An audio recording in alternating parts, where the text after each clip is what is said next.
If ignorance is bliss, I was about to file for bankruptcy.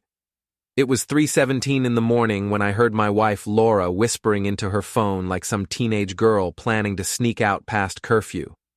I was under the hood of my pickup truck in our garage, trying to fix the alternator that had been giving me grief for weeks.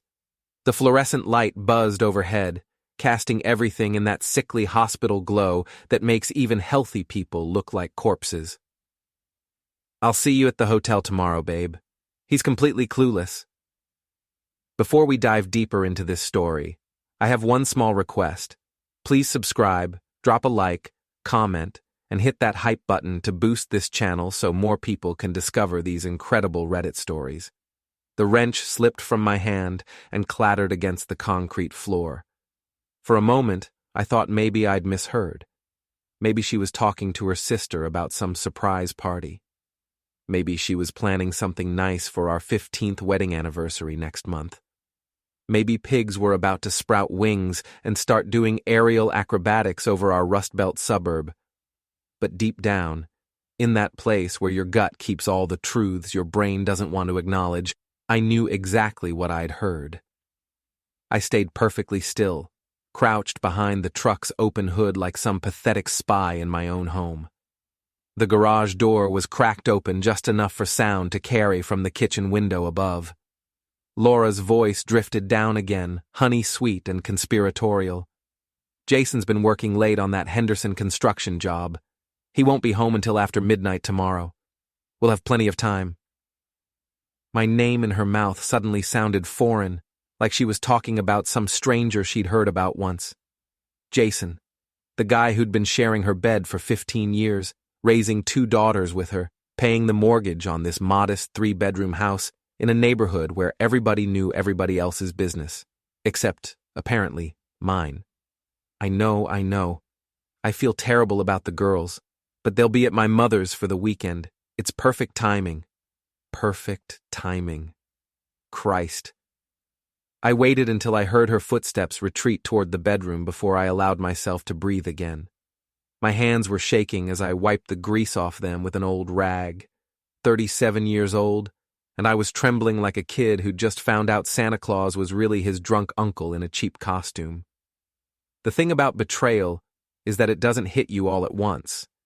It seeps in slowly, like water through a cracked foundation. First comes the disbelief, then the anger, then this cold, calculating clarity that feels almost supernatural. I finished working on the truck in complete silence, my mind racing through the past few months. Laura's sudden interest in yoga classes 3 nights a week, the new clothes she'd been buying, claiming they were for work presentations, the way she'd started showering immediately when she came home, before even saying hello to the girls, the mysterious text messages she'd guard like state secrets. How long had this been going on? Who was this mystery man worth throwing away 15 years of marriage for? And more importantly, what was I going to do about it? By the time I crawled into bed beside her at 4:30, Laura was fast asleep, curled up on her side of the mattress like she always did. In the dim light filtering through our bedroom curtains, she looked peaceful, innocent even. Her dark hair spread across the pillow, her face relaxed in sleep.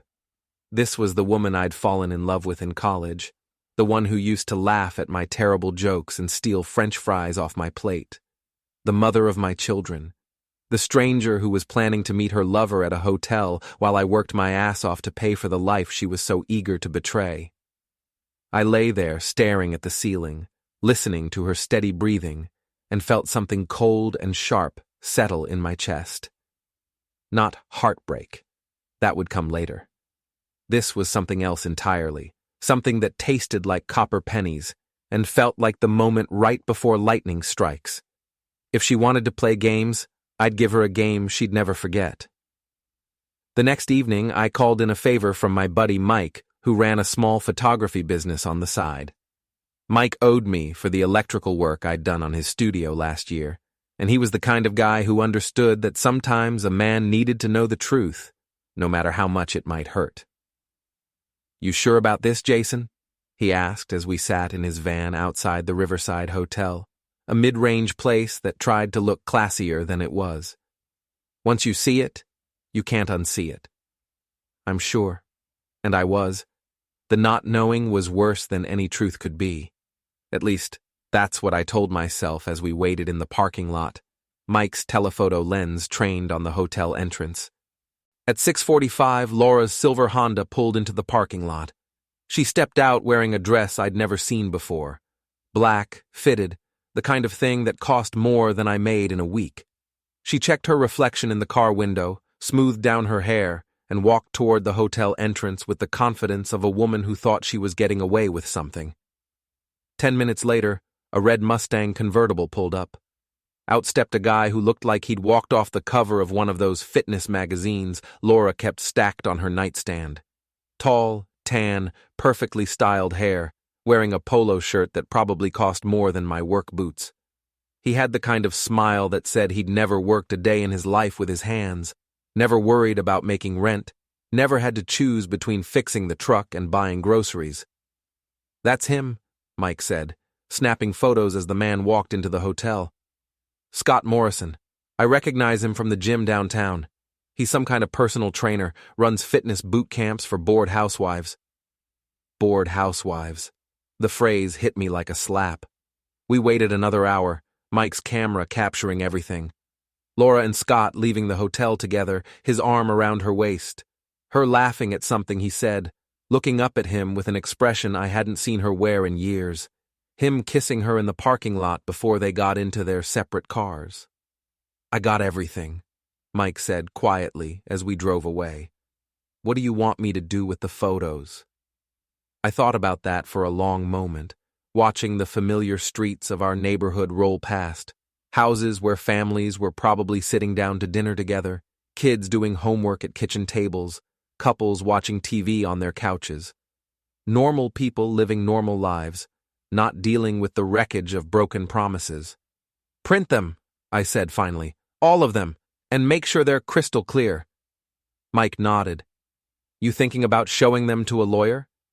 Among other things. What I was really thinking about was much more creative than lawyers. Laura wanted to play the part of the cheating wife? Fine.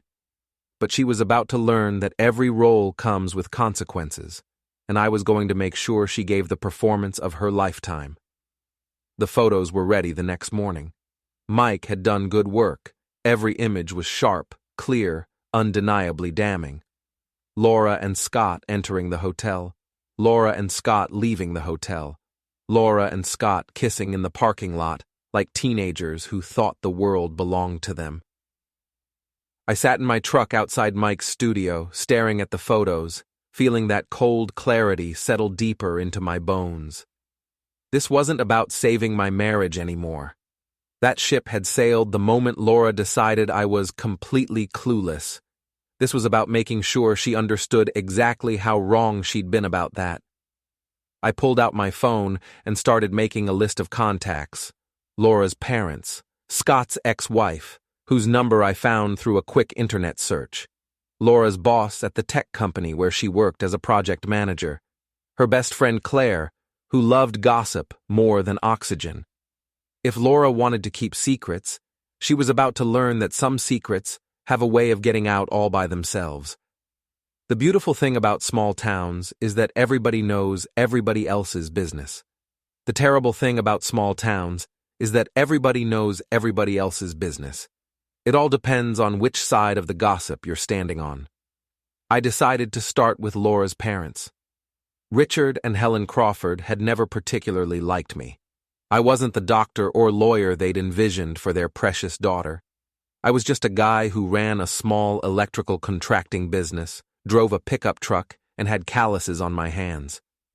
But they tolerated me because Laura seemed happy, and because I'd given them 2 beautiful granddaughters. Now they were about to find out their daughter wasn't quite the perfect wife and mother they thought she was. I drove to their house in the upscale part of town where the lawns were always perfectly manicured and the driveways never had oil stains. Richard answered the door in his golf clothes, probably getting ready for his Thursday morning round with his retirement buddies. "Jason?" What brings you by? Laura didn't mention you were coming over. That's because Laura doesn't know I'm here, I said, pulling the envelope of photographs from my jacket pocket. We need to talk. The look on Richard's face when he saw the first photo was something I'll remember for the rest of my life. Confusion, then recognition, then a kind of sick understanding that made his face go pale. Helen appeared behind him, took one look at the pictures, and sank into their expensive leather armchair like someone had cut her strings. How long has this been going on? Richard asked, his voice tight with controlled anger. I'm not sure. I just found out 2 days ago. What are you going to do? I'm going to make sure everyone knows exactly what kind of woman they've been defending for the past 15 years. Helen looked up at me with tears in her eyes. The girls deserve to know what kind of mother they have. Don't worry, I'll handle it appropriately. But they're going to know.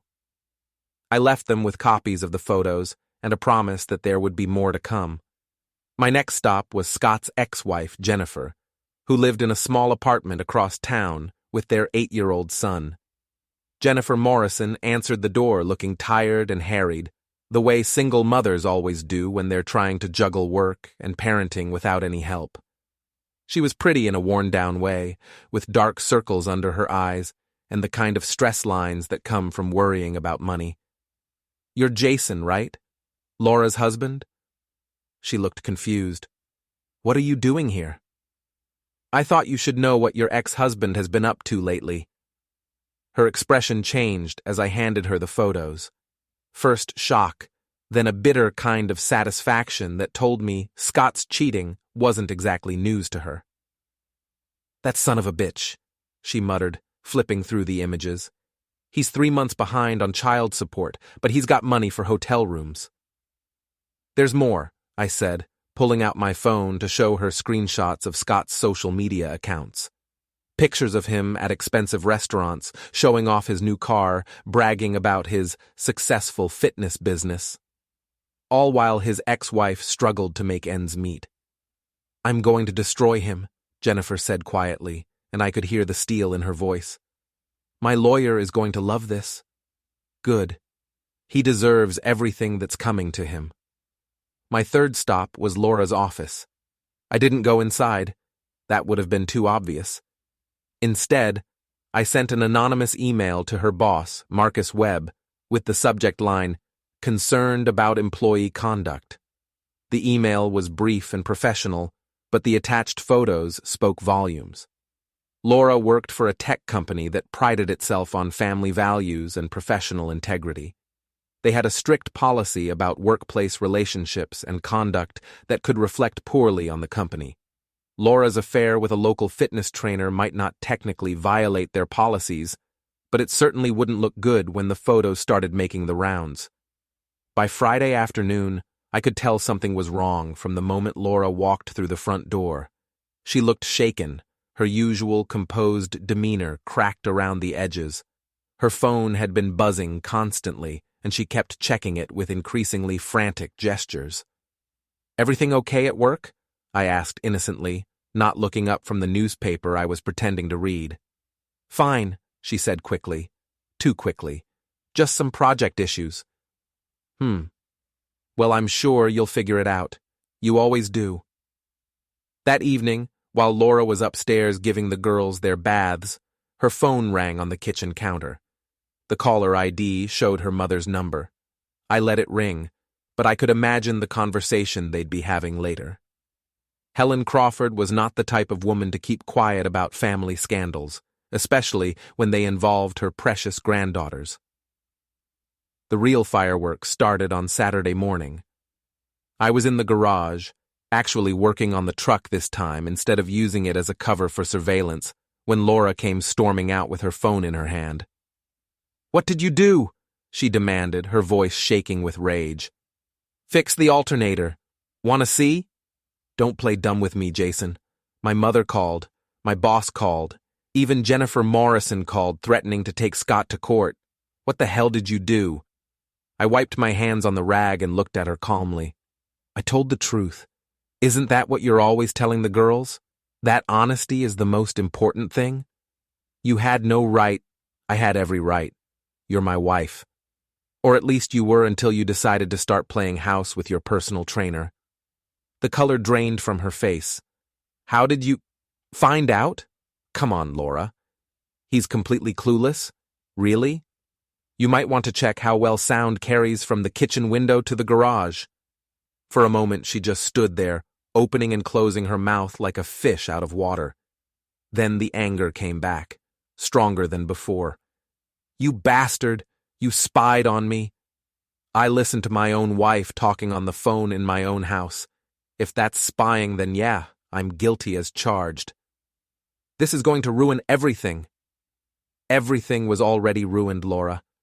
I just made sure everyone else knows it too.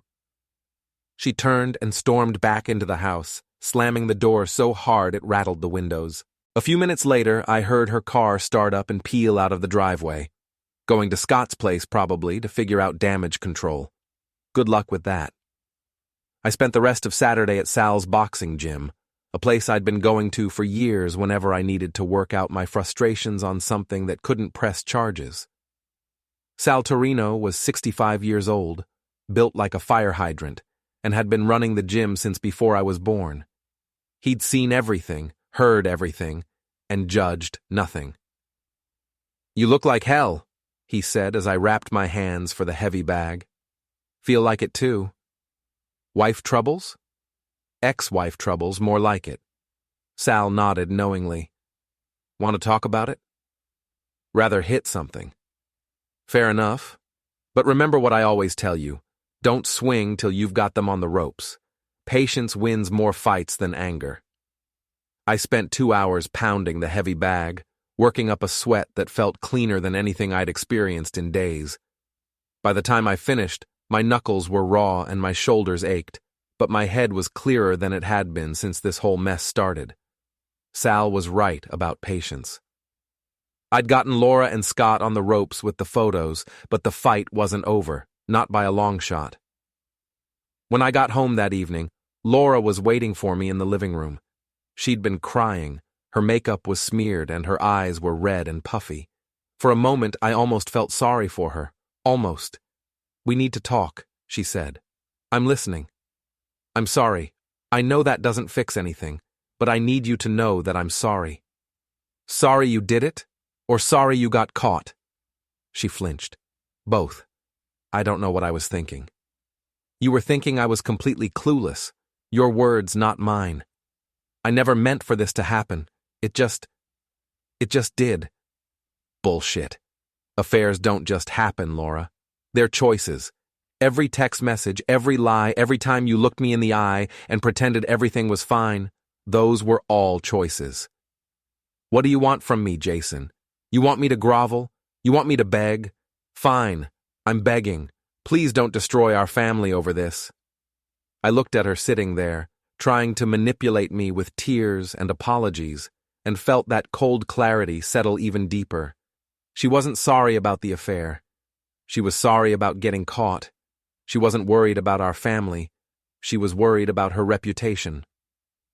"Our family was destroyed the moment you decided Scott Morrison was worth more than 15 years of marriage. I'm just making sure everyone knows who did the destroying. The girls will be fine. They'll live with me. You can't just take them away from me. Watch me." That night, I made another phone call. This one was to Diana Walsh, a woman I'd met at a cycling club a few months ago.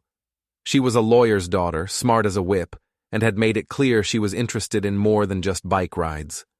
I'd never acted on it because I was married, because I believed in keeping promises, because I thought Laura and I were building something worth protecting. How times change. "Jason? It's kind of late."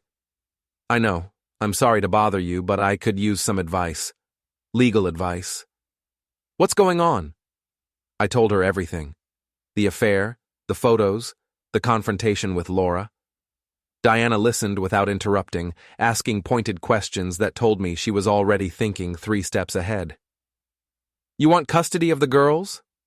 "I want what's best for them, and what's best for them is living with the parent who doesn't think marriage vows are just suggestions."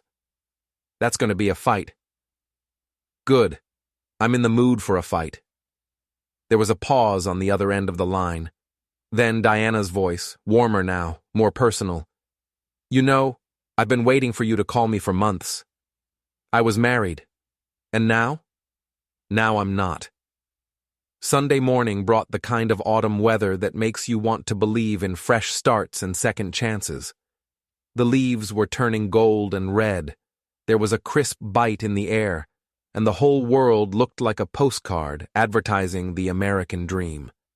Too bad my American dream had turned into a nightmare written by someone with a twisted sense of humor. Laura was gone when I woke up. Her side of the bed hadn't been slept in, which meant she'd spent the night at Scott's place. Part of me wondered if she was trying to make some kind of point, or if she'd just given up all pretense of caring what I thought. Either way, it made what I had planned for the day much easier. The girls were at Laura's mother's house for the weekend, which gave me the freedom to put the next phase of my plan into motion. I'd spent most of Saturday night researching Scott Morrison, and what I'd found was even better than I'd hoped for. Scott wasn't just a personal trainer.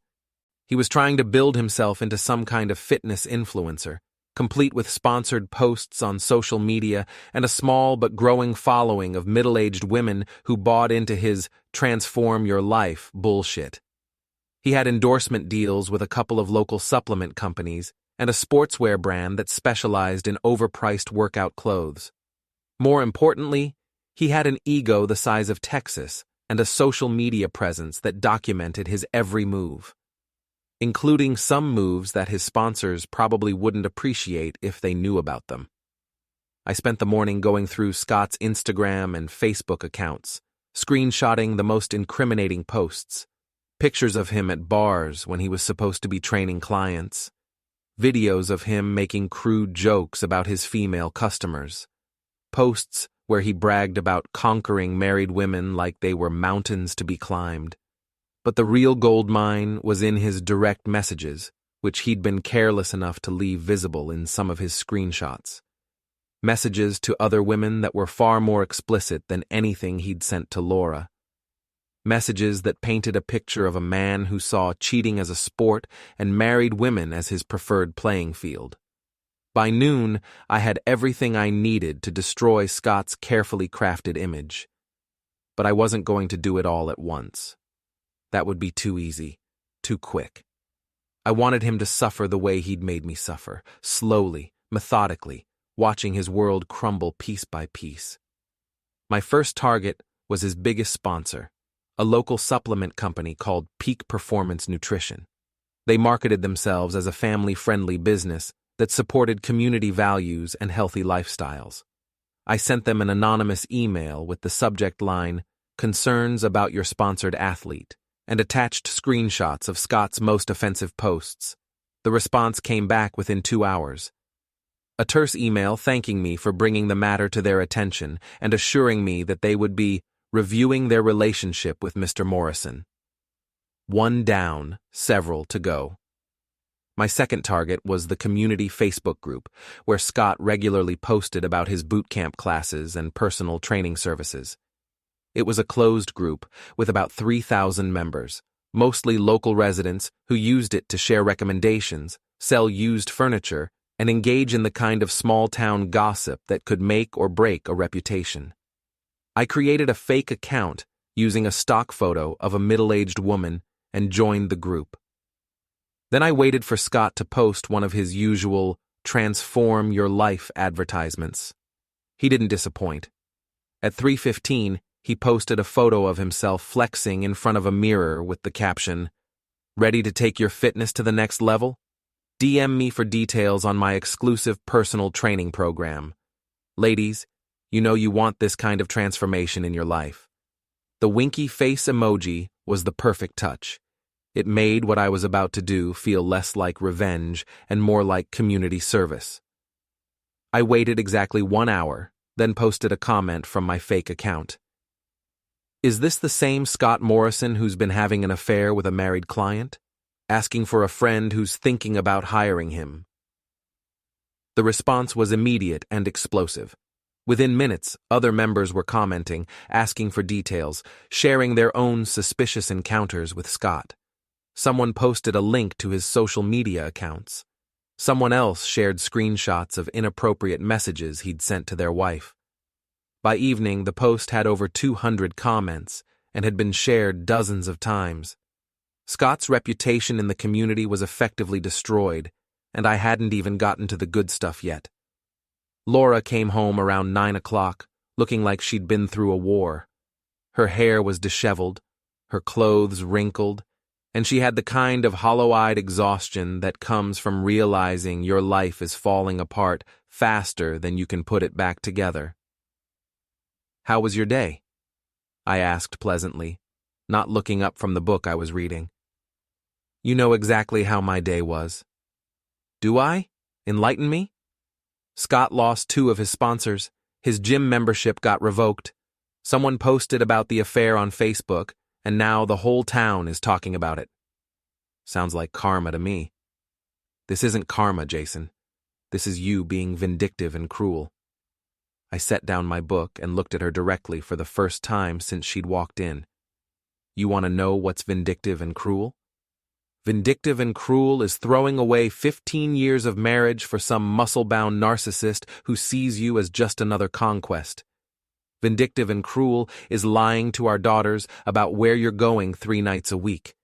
Vindictive and cruel is making me look like a fool in front of everyone we know.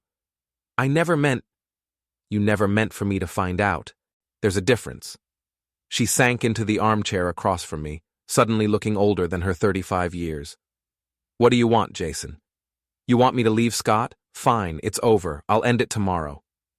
"Too late for that." "Then what? You want a divorce? You want to split custody of the girls? Just tell me what you want so we can stop this madness." I smiled, and I could tell from her expression that it wasn't a pleasant smile. "What I want is for you to understand that actions have consequences. What I want is for you to experience the same humiliation you put me through. What I want is for everyone in this town to know exactly what kind of person you really are." "You're scaring me." "Good. You should be scared, because this is just the beginning." The next morning, I put phase 2 of my plan into action. I drove to Scott's apartment complex, a modern development on the outskirts of town where young professionals went to pretend they were more successful than they actually were. I'd gotten his address from his business website, which helpfully listed his home gym services. Scott lived in a ground-floor unit with a sliding glass door that opened onto a small patio. The door was locked, but the window next to it wasn't fully secured. I'd learned a few things about getting into places during my years as an electrician, and most people were surprisingly careless about home security. I wasn't planning to steal anything or cause any real damage. I just wanted to send a message that would be impossible to ignore. Scott's apartment was exactly what I'd expected. Expensive workout equipment dominated the living room. Protein powder containers lined the kitchen counter. The walls were covered with photos of him flexing, competing in amateur bodybuilding contests, posing with various women who all looked like they'd been cut from the same generic mold. I started small. Loosened the bolts on his weight bench, just enough that they'd give way under pressure. Switched the labels on his protein powders so he'd be drinking vanilla when he expected chocolate. Put itching powder in his workout clothes. But the real masterpiece was in his bedroom. I used lipstick, Laura's favorite shade, which I'd brought specifically for this purpose, to write a message on his bathroom mirror. "You pick up my pieces, you get cut." Then I left through the same window I'd entered, making sure to leave no trace of my presence except for the message and the subtle sabotage that would make his life miserable for the next few days. I was back home by noon, feeling better than I had in weeks. There's something deeply satisfying about taking action instead of just sitting around feeling sorry for yourself. I'd spent too many years being the nice guy, the understanding husband, the man who let other people walk all over him because he thought that's what good men were supposed to do. Turned out, being the villain was a lot more fun. That afternoon, Diana called to update me on the legal situation. She'd been doing research on custody cases and had some encouraging news. "Laura's affair is going to work in your favor," she said, "especially if you can prove a pattern of deception and poor judgment. Do you have any evidence that she's been neglecting the girls or putting them at risk?" "She's been lying to them about where she goes 3 nights a week, and last month she was supposed to pick them up from school but forgot because she was with Scott. They had to wait in the office for 2 hours. Document everything. Every lie, every missed commitment, every time she chose Scott over her responsibilities as a mother. The court will take all of that into consideration." "What about Scott? Can we use his involvement against her?" "Absolutely. The fact that she's been exposing the girls to her affair partner, even indirectly, shows poor judgment. And if Scott has any kind of criminal record or history of inappropriate behavior, I'm working on that." "Good. The more ammunition we have, the better your chances of getting primary custody." After I hung up with Diana, I spent some time thinking about my next move. The Facebook post had damaged Scott's local reputation, and the sponsor complaints were hitting him financially. But I wanted something more personal, something that would make him understand that crossing me had been the biggest mistake of his life.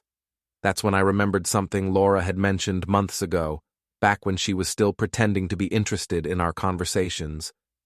Scott was trying to get a contract with a major fitness chain to develop workout videos. It was his big break, his chance to go from small-town trainer to national fitness personality. The audition was scheduled for next week. Laura had been excited about it, talking about how Scott was going to be famous, how they'd be able to travel together once his career took off. At the time, I'd thought she was just being supportive of a friend. Now I realized she'd been planning our entire future around her affair. Well, Scott's big break was about to become his big breakdown. I spent the evening researching the fitness chain and finding contact information for their corporate offices. Then I crafted a carefully worded email explaining my concerns about Scott's character and professional conduct. I attached screenshots of his most offensive social media posts, documentation of his affair with a married client, and testimonials from other women who'd had inappropriate encounters with him. The email was professional, concerned, and devastating. I sent copies to the company's human resources department, their marketing team, and the executive producer in charge of their video content. By the time I went to bed that night, I was whistling. Tomorrow was going to be a very interesting day for Scott Morrison. And for Laura, who was about to learn that her knight in shining armor was actually just another loser in expensive workout clothes. Wednesday morning brought the kind of news that makes a man believe in divine justice. Scott's big audition with the fitness chain had been canceled. Not postponed, not rescheduled. Canceled completely, with a polite but firm letter explaining that they'd decided to pursue other candidates who better align with our company values. I found out because Laura came home from Scott's place looking like she'd been hit by a truck. Her eyes were red from crying, her hands were shaking, and she had that shell-shocked expression people get when their world collapses all at once. "Everything okay?" I asked, not bothering to hide my satisfaction. "You know it's not." "Enlighten me." "Scott's career is ruined. The fitness chain dropped him. His remaining sponsors are pulling out. Someone vandalized his apartment." "Vandalized? That sounds serious. Did they steal anything?" "No, they just messed with things. Put itching powder in his clothes, loosened his equipment, wrote a threatening message on his mirror." "What kind of message?" She looked at me suspiciously. "You know what kind of message." "Do I? I wasn't there." "You pick up my pieces, you get cut." Sound familiar?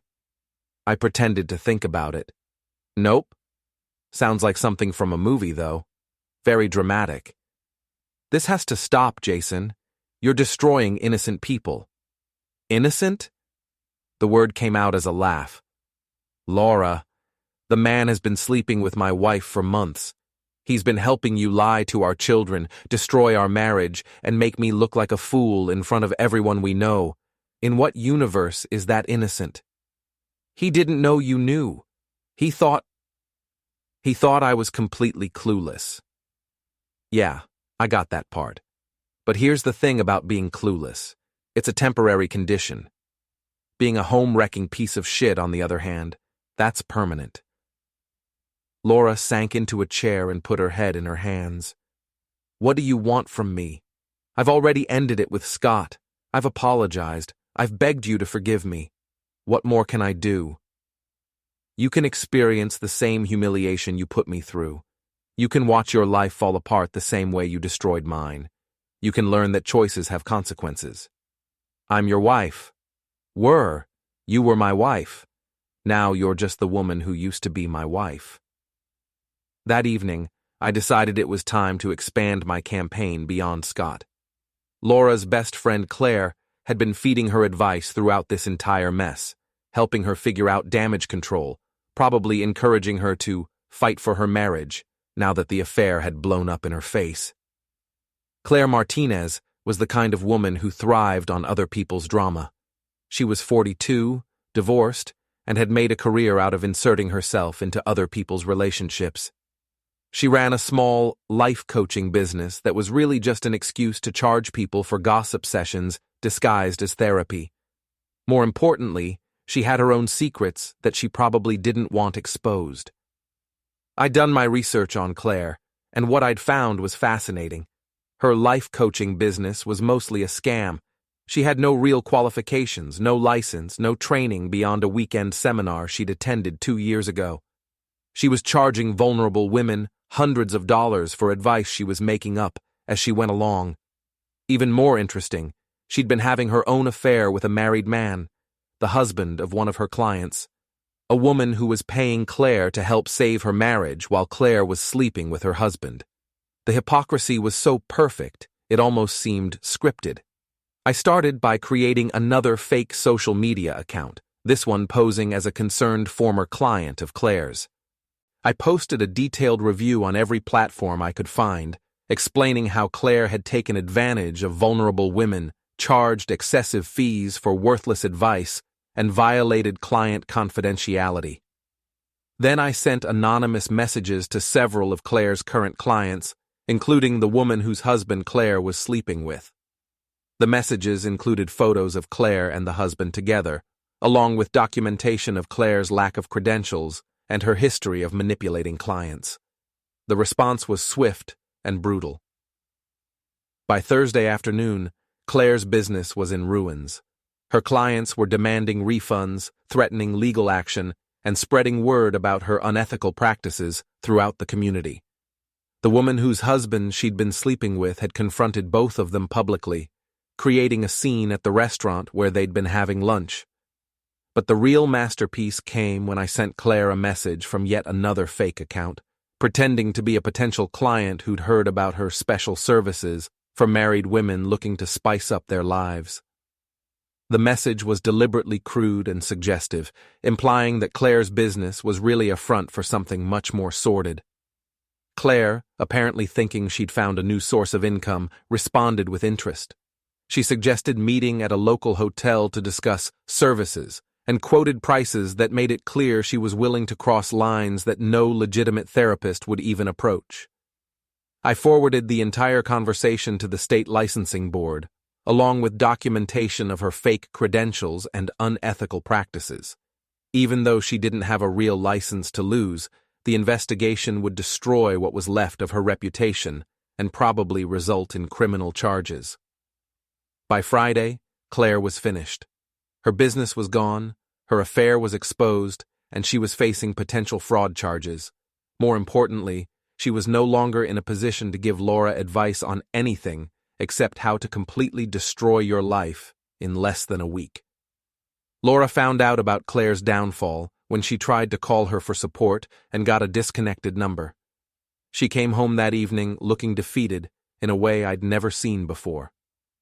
"Claire's gone," she said quietly. "Gone where?" "Her business is shut down, her phone's disconnected. Someone posted on Facebook that she left town." "Huh. That's unfortunate.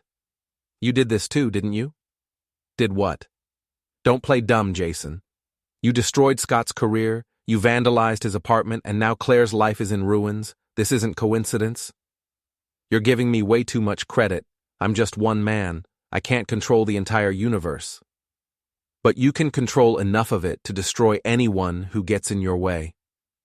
I looked at her for a long moment, seeing not the woman I'd fallen in love with, but a stranger who'd made the mistake of underestimating me. You know what your problem is, Laura? You still think this is about getting in my way. This isn't about people getting in my way. This is about people betraying me, lying to me, and thinking they could get away with it because I was too nice to fight back. And now? Now you know better. That weekend, I put the final phase of my plan into motion. I'd been saving the best for last, a confrontation that would force Laura, Scott, and anyone else involved to face the consequences of their actions in the most public, humiliating way possible. The annual community center fundraiser was scheduled for Saturday evening. It was the biggest social event of the year, attended by virtually everyone in town. Local businesses sponsored tables, families came out to support various causes, and it was generally seen as the kind of wholesome community gathering that made small-town life worth living. This year, it was going to be memorable for entirely different reasons. I'd volunteered to help with the audio-visual setup, which gave me access to the sound system and projection equipment. I'd also made sure that several key people would be in attendance: Laura's parents, Scott's ex-wife Jennifer, various members of the community Facebook group where Scott's reputation had been destroyed, and pretty much everyone who'd been following the drama of Laura's affair. Laura didn't want to go, but I convinced her that hiding from the community would only make things worse. We need to show people that we're handling this like adults, I told her, that we're not going to let gossip and rumors destroy our family. She agreed, probably thinking that a public appearance would help rehabilitate her image.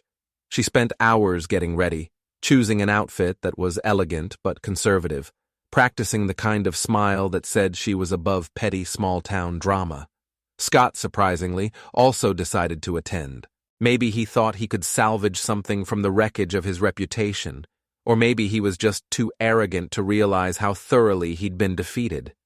Either way, his presence was going to make the evening much more interesting. The fundraiser started at 6 o'clock with a cocktail hour, followed by dinner and a program featuring various community leaders talking about local causes. I waited until after dinner, when everyone was relaxed and comfortable, before I made my move. "Ladies and gentlemen," I said, taking the microphone during a break between speakers, "I'd like to take a moment to talk about something that's been weighing on my heart lately." The room went quiet. Laura, sitting at a table near the front, looked at me with growing alarm. "As many of you know, my family has been going through a difficult time recently. My wife Laura has been having an affair with Scott Morrison, and the whole situation has been pretty devastating for me and our daughters." The silence in the room was deafening. You could have heard a pin drop. Now I know what you're thinking. This isn't the time or place for personal drama, and normally I'd agree with you. But here's the thing.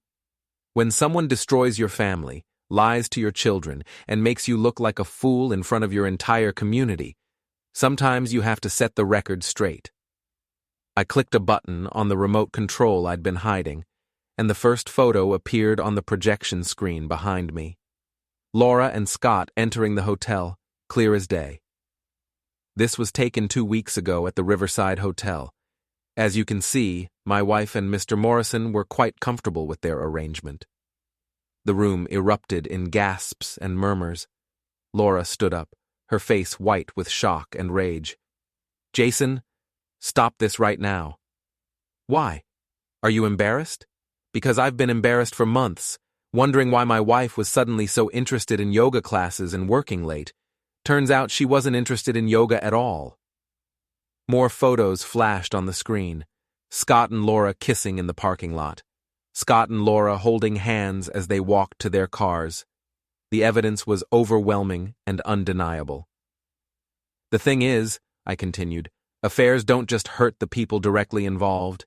They hurt children, families, entire communities. Scott Morrison has been presenting himself as a fitness professional and role model, but as you can see, his idea of professional conduct is somewhat different from most people's.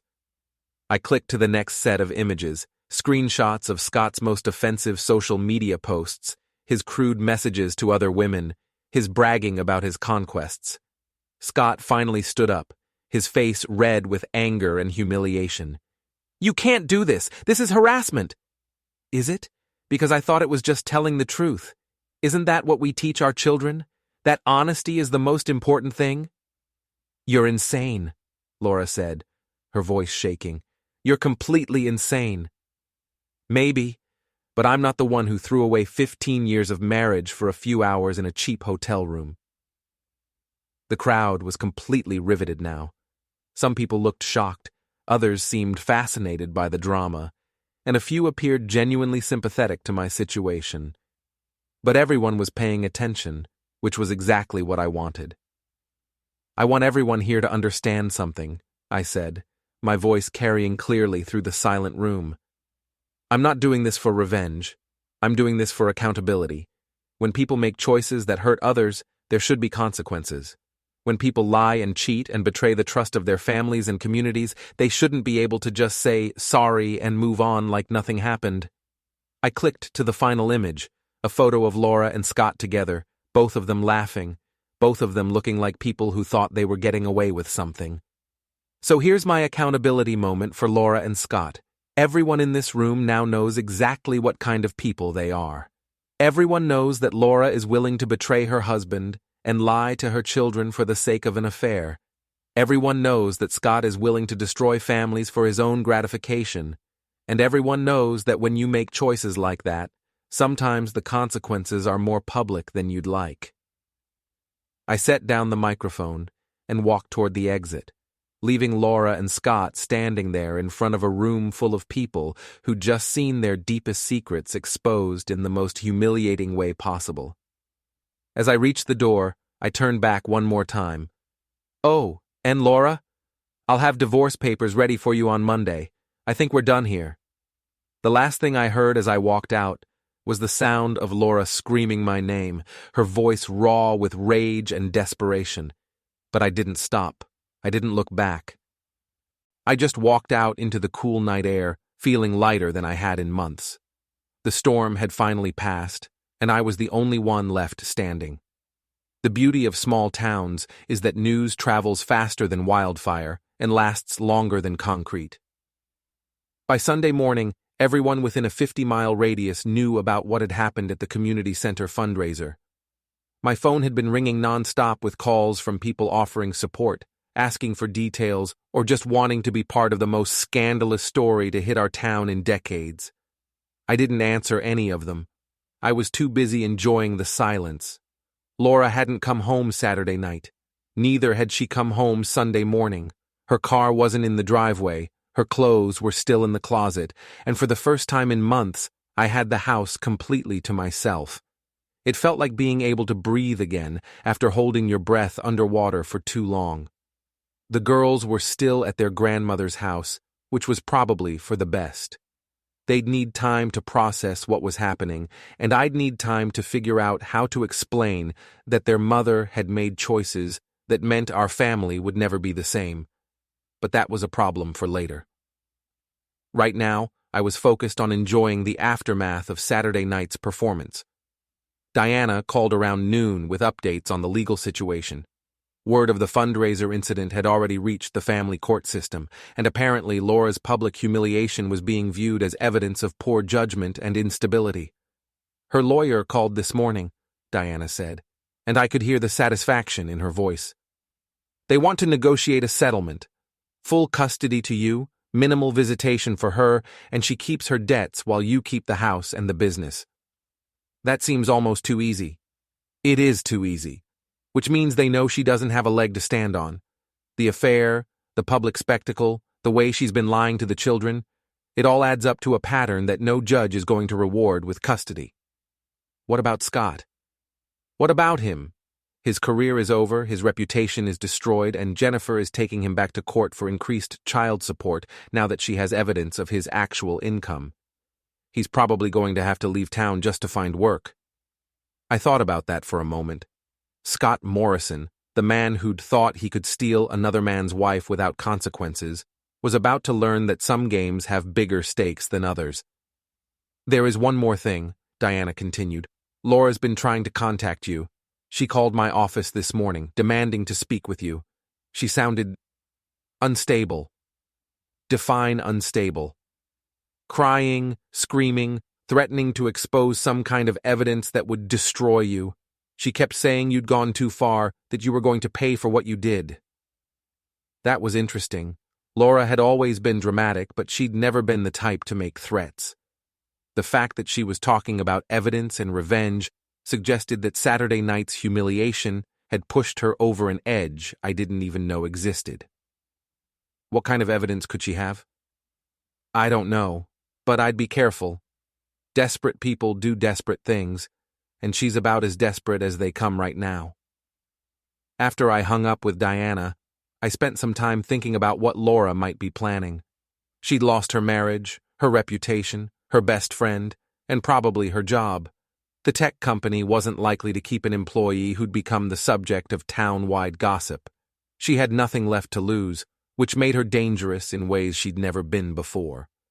But I'd been planning this campaign for weeks, and I'd been careful to stay within legal boundaries.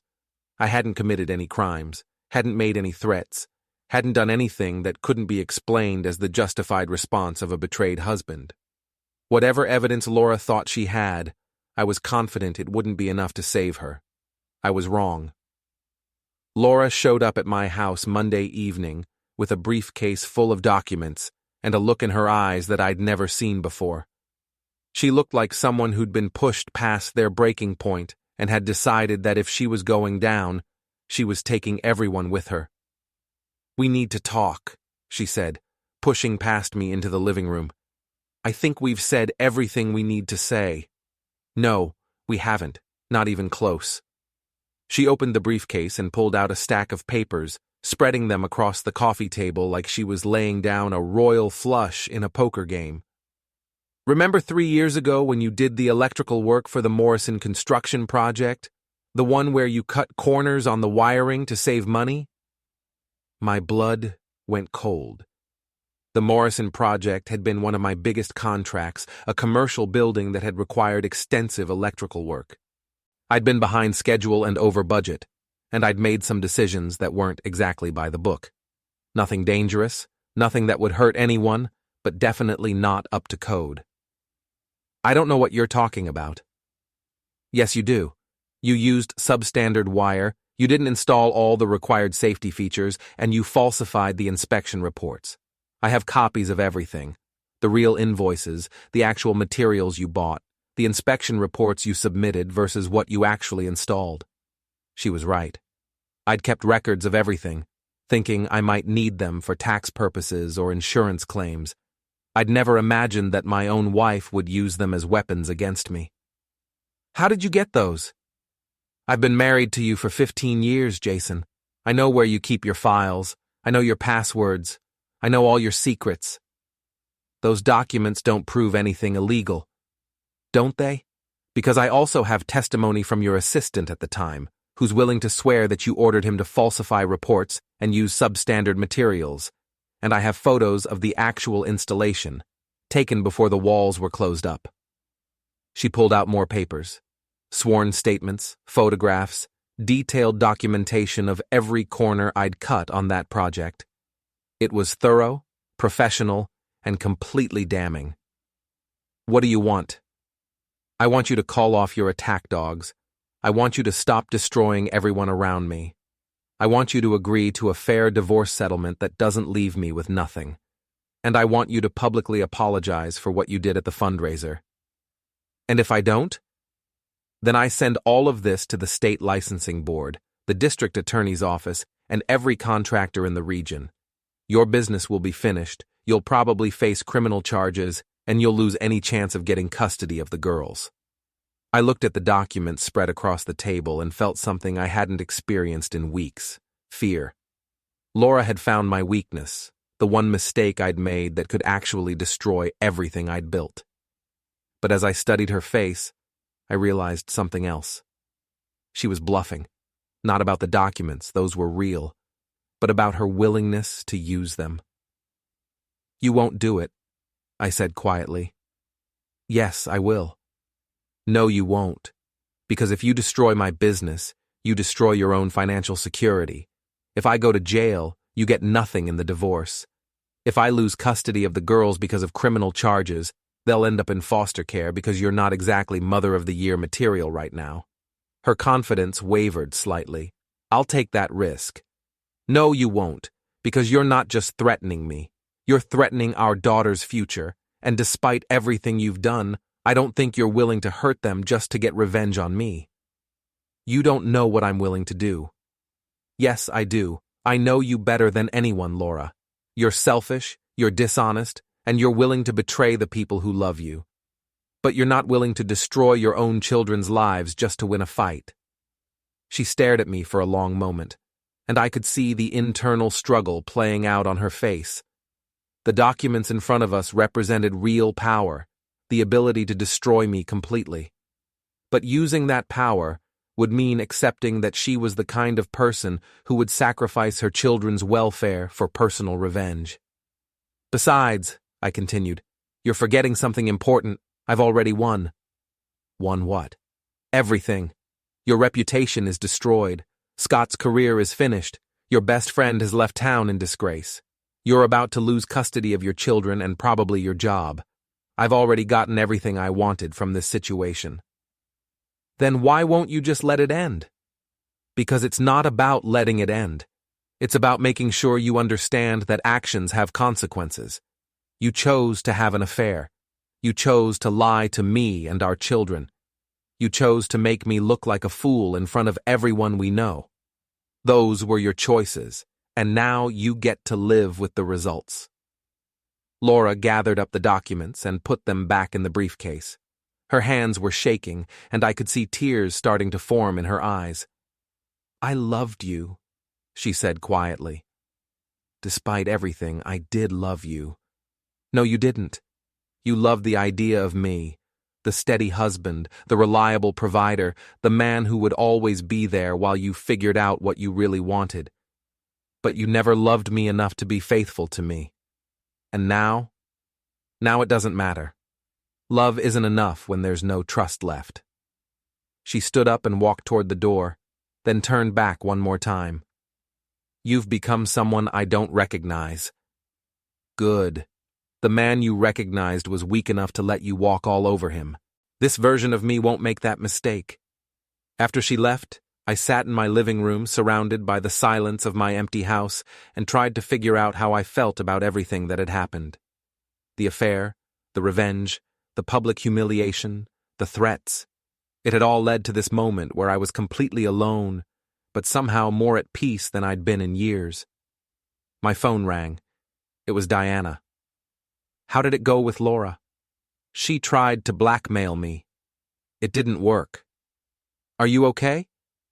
"Better than okay. I think it's finally over." "Good, because I have news. Scott Morrison left town this morning, packed up his apartment and drove off without telling anyone where he was going. His ex-wife is furious because he's now officially in violation of his child support order." "What about Laura?" "Her company called. They're placing her on administrative leave pending an investigation into her personal conduct issues. Apparently, the fundraiser incident violated some kind of morality clause in her employment contract." I thought about Laura sitting in her empty apartment because she'd have to find a new place to live once the divorce was final, with no job, no friends, no lover, and no future that looked anything like the life she'd been planning with Scott. "Jason, are you there?" "Yeah, I'm here, just thinking." "About what?" "About how sometimes the best revenge is just letting people live with the consequences of their own choices." The next morning, I got a call from my daughters. They were ready to come home, they said. They missed me, they missed their own beds, and they were tired of staying at their grandmother's house where everyone whispered about things they didn't understand. I picked them up around noon, and we spent the afternoon talking about what was going to happen next. I explained that their mother and I were getting divorced, that they would be living with me, and that sometimes adults make mistakes that can't be fixed. "Is Mom a bad person?" my youngest daughter asked. "No, sweetheart, she's not a bad person. She just made some bad choices. Will we still see her?" "Yes, you'll still see her, but things are going to be different now." That evening, we ordered pizza and watched a movie together, the three of us curled up on the couch like we used to do before everything fell apart. It felt normal in a way that nothing had felt normal in months. Around 9 o'clock, there was a knock at the door. I opened it to find Laura standing on my doorstep, looking more defeated than I had ever seen her. "I came to see the girls," she said. "They're getting ready for bed. Please, just for a few minutes." I let her in, and she spent 20 minutes with our daughters, helping them brush their teeth and tucking them into bed. She read them a story and kissed them goodnight, and for those 20 minutes, she almost looked like the woman I'd married 15 years ago. After the girls were asleep, we stood in the hallway outside their rooms, not quite looking at each other. "I'm sorry," she said quietly, "for all of it, for the affair, for the lies, for everything. I know. Do you think you'll ever forgive me?" I thought about that question for a long time before answering. Maybe someday, but forgiveness doesn't mean forgetting, and it doesn't mean going back to the way things were. "I know. The divorce papers will be ready next week. Diana says it should be pretty straightforward." "Okay." She walked toward the door, then stopped and turned back one more time. "For what it's worth, you were right about Scott. He left town without even saying goodbye. 15 years of marriage thrown away for a man who couldn't even be bothered to stick around when things got difficult. I'm sorry. No, you're not. And you shouldn't be. I made my choice, and now I get to live with it." After she left, I went back to the living room and sat in my chair, looking around at the house that was finally, truly mine. The girls were asleep upstairs, safe and secure in their own beds. Laura was gone, probably forever. Scott was gone, definitely forever. The drama was over, the revenge was complete, and I was exactly where I wanted to be. Alone, but not lonely. Free, but not empty. Victorious in ways that had nothing to do with winning and everything to do with refusing to be defeated. I picked up my phone and called Diana. "It's over," I told her. "How do you feel?" "Like I can finally breathe again." "Good. You deserve to be happy, Jason."